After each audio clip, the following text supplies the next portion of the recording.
Bonjour à tous et bienvenue. Aujourd'hui, nous allons commencer un nouveau format de vidéo dans lequel nous présenterons certains aspects militaires ou stratégiques. Cette série de vidéos a pour but la stratégie pour les nuls et le numéro d'aujourd'hui est consacré à la bataille d'Austerlitz. Donc après Waterloo, il s'agit de la bataille la plus connue de Napoléon Bonaparte et elle est considérée comme un chef-d'œuvre de stratégie militaire. On va donc voir pourquoi dans cette vidéo. Nous sommes en 1805 et Napoléon a rassemblé ses troupes sur la côte d'Angleterre, la côte de France, afin d'envahir l'Angleterre. Dans ce qu'on appelle... Cependant, sa flotte fut détruite à Trafalgar peu auparavant, et l'Autriche, poussée par l'Angleterre ainsi que la Russie, lui déclare la guerre. Il décide ainsi de faire volte-face avec ses 7 corps d'armée, que l'on nommera les 7 torrents, et de se jeter au corps. Cette invasion est l'occasion d'une première révolution militaire, sont les corps d'armée.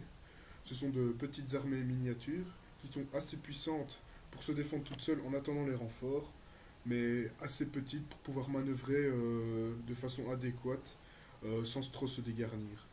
Et donc ces corps d'armée lui permettront ainsi de remporter la première victoire, la victoire de Ulm. En effet, avec ces différents corps, il arrivera de différents côtés de la ville, ce qui trompe la garnison sur sa vraie position, ce qui lui permettra ainsi d'encercler complètement la ville. La ville sans livrer aucun combat car les Autrichiens se rendront assez rapidement. Napoléon se dirige vers Vienne, qu'il prend grâce à une petite ruse du maréchal Murat, et se dirige ensuite vers le champ de bataille qui se trouve non loin de la petite ville de... Ce champ de bataille se trouvant en République tchèque a une certaine particularité car en son sein, en son milieu, il y a un énorme Pratzen qui domine toute la vallée et qui est une formidable position défensive. Napoléon l'occupera dans un premier temps mais décidera de l'abandonner.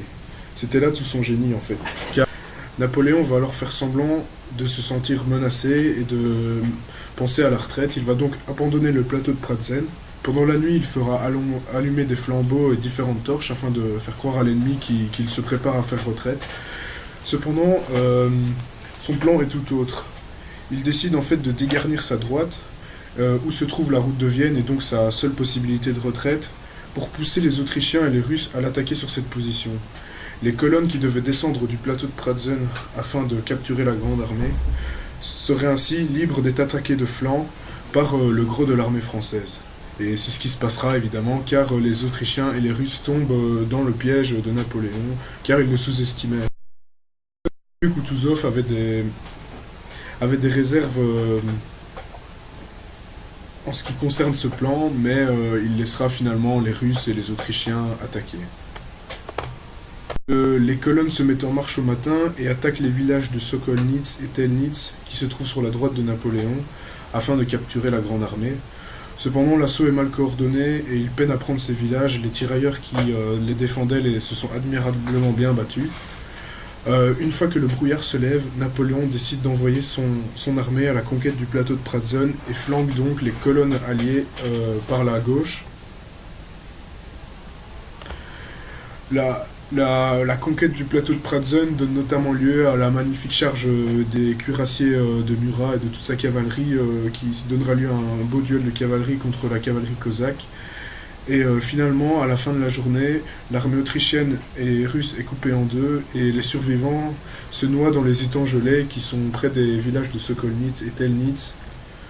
De plus, on peut noter l'exploit des soldats du maréchal Davout qui ont parcouru 110 km en 48 heures afin de venir renforcer la droite de l'empereur et ainsi briser tout espoir de victoire des armées alliées. Donc, les conséquences sont la fin momentanée de la troisième coalition, l'Autriche est hors jeu et demande la paix. Le Saint-Empire romain germanique, vieux de plus de 1000 ans, est démantelé suite à cette bataille et se transforme en la Confédération du Rhin, donc protectorat sur l'ensemble de l'Allemagne, dont Napoléon devient le protecteur. L'Allemagne passe ainsi sous le giron français. De plus, ce donnera lieu à une grande manifestation de gloire de la grande armée et la popularité de l'empereur sera... Donc cette bataille fut l'un des points d'orgue de l'apogée de Napoléon. Donc voilà, c'était tout pour cette vidéo. Mettez un pouce bleu si vous avez aimé ou des commentaires si vous avez quelque chose à dire, si vous pensez pouvoir corriger certaines erreurs de la vidéo. Une prochaine vidéo.